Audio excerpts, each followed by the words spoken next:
Assalamualaikum warahmatullahi wabarakatuh. Saya Putri Tilawarani. Di sini saya akan mempresentasikan tentang sistem saraf pada manusia.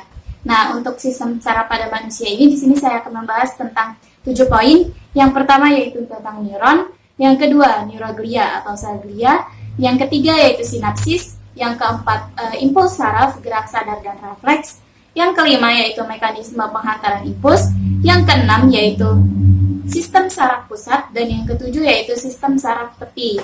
Nah, sebelumnya saya akan menjelaskan tentang apa itu sistem saraf. Sistem saraf merupakan sistem organ yang paling rumit, tersusun dari jutaan neuron yang saling terhubung, dan untuk persepsi sensor, aktivitas motor sadar maupun tidak sadar, homeostatis fisiologis tubuh, serta perkembangan pikiran dan ingatan. Nah, langsung aja kita masuk ke poin yang pertama, yaitu neuron. Nah, untuk neuron ini neuron ini merupakan unit fungsional sistem saraf yang terdiri dari 3 bagian, yaitu badan sel, dendrit, dan akson. Nah, neuron sendiri ini berfungsi untuk membawa atau menghantarkan impuls. Nah, untuk yang pertama, yaitu badan sel, berfungsi untuk mengendalikan metabolisme keseluruhan neuron, dan yang kedua, yaitu dendrit, berfungsi untuk menerima impuls dari neuron lain untuk disampaikan ke badan sel. Kemudian yang ketiga yaitu akson. Akson ini berfungsi untuk mengirimkan impuls dari badan sel ke neuron yang lainnya. Dan berdasarkan fungsinya, neuron ini dibagi menjadi 3, yaitu neuron sensor, neuron motor, dan neuron konektor. Neuron sensor ini berfungsi untuk menghantarkan impuls dari organ sensor untuk ke sistem saraf pusat, medula spinalis atau cerebrum. Dan yang kedua yaitu neuron motor. Neuron motor ini berfungsi untuk menghantarkan neuron dari sistem saraf pusat menuju ke organ motor. Nah, untuk yang ketiga yaitu neuron konektor. Neuron konektor ini berfungsi untuk menghubungkan neuron yang satu dengan neuron yang lainnya. Nah, dan berdasarkan struktur juluran sitoplasmanya, neuron ini dibagi menjadi 3, yaitu neuron unipolar, neuron bipolar, dan neuron multipolar. Nah, untuk poin yang kedua yaitu neuroglia atau sel glia. Neuroglia atau sel glia ini merupakan sel penunjang yang berfungsi sebagai jaringan ikat. Nah, ada 4 jenis untuk sel neuroglia ini.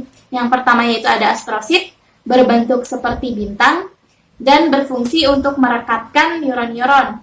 Nah, dan yang kedua yaitu oligodendrosit yang berfungsi untuk membentuk lapisan mielin untuk melapisi akson. Nah, untuk yang ketiga yaitu mikroglia sebagai pertahanan imun, dan yang terakhir atau yang keempat yaitu sel ependima, yaitu membran epitelium yang berfungsi untuk melapisi otak dan medula spinalis.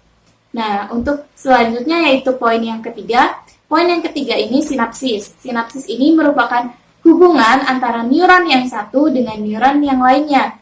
Pada celah sinapsis terdapat substansi kimiawi yang dinamakan neurotransmitter. Neurotransmitter ini mempunyai 2 sifat. Yang pertama yaitu eksitasi dan yang kedua yaitu insibisi.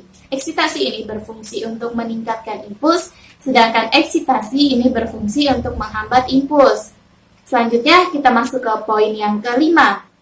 Yang keempat maksudnya. Yang keempat ini impuls saraf, gerak sadar, dan gerak refleks. Untuk impuls saraf itu merupakan rangsangan atau pesan yang diterima dari afektor dari lingkungan luar. Contohnya perubahan suhu, tekanan, udara, suara, bau, aroma, berbagai rasa seperti asin, manis, dan lain-lain.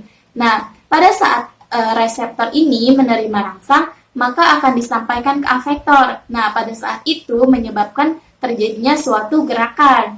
Gerakan ini dibagi menjadi 2, yaitu gerak sadar dan gerak refleks. Untuk yang gerak sadar ini merupakan gerakan yang secara disadari dan disengaja.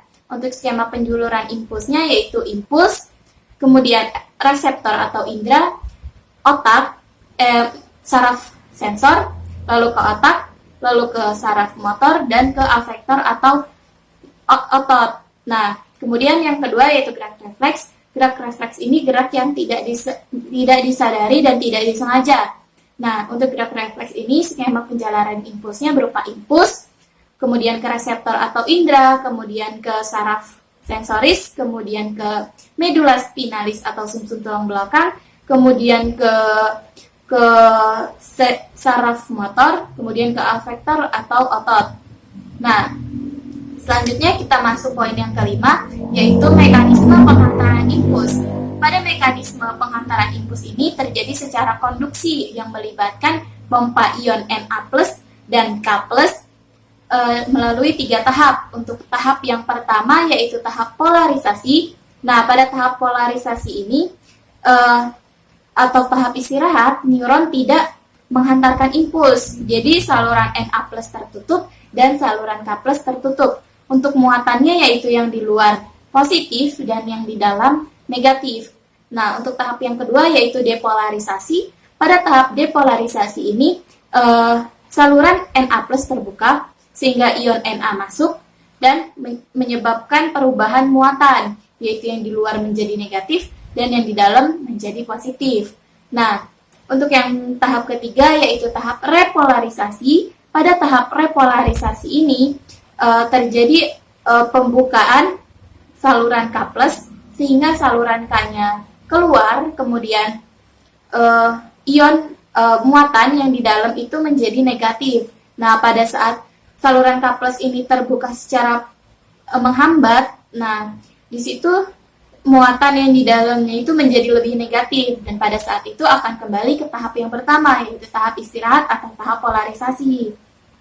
Selanjutnya yaitu poin yang keenam, sistem saraf pusat. Nah, sistem saraf pusat ini meliputi otak atau cerebrum dan sumsum tulang belakang atau medula spinalis. Nah, di otak ini dilindungi oleh tengkorak, sedangkan di medula spinalis ini dilindungi oleh ruas-ruas tulang belakang. Untuk yang pertama, otak.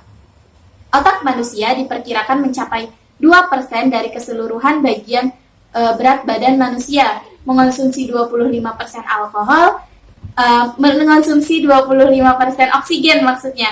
Nah, mendapatkan 1,5 darah dari jantung dan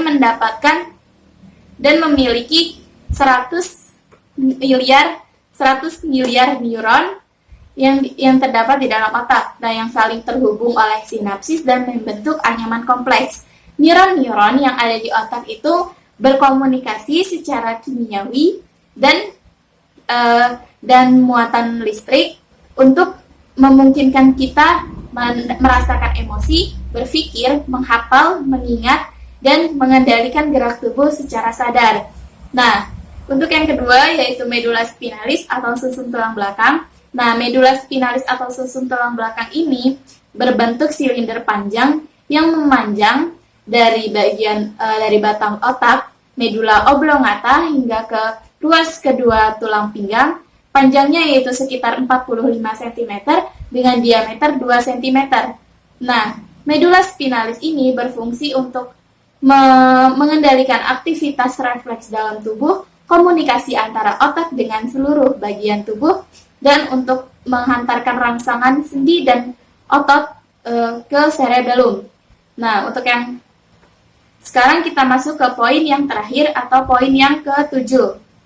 Di poin ke-7 ini saya akan membahas tentang sistem saraf tepi. Pada sistem saraf tepi ini merupakan semua sistem saraf yang di luar sistem saraf pusat, yaitu di luar otak dan di luar medula spinalis. Pada sistem saraf tepi ini dibagi menjadi dua, yaitu kranial dan spinal. Saraf kranial dan saraf spinal maksudnya. Jadi pada saraf kranial ini memiliki 12 pasang saraf yang tersusun dari saraf sensoris dan saraf motoris, tapi ada beberapa yang hanya tersusun dari saraf sensoris saja. Nah, untuk saraf kranial ini diberi nama dan disusun dengan angka Romawi. Nah, contohnya yaitu saraf olfaktori dalam kurung CN1, saraf optik dalam kurung CN2, dan saraf okulomotor dalam kurung CN3.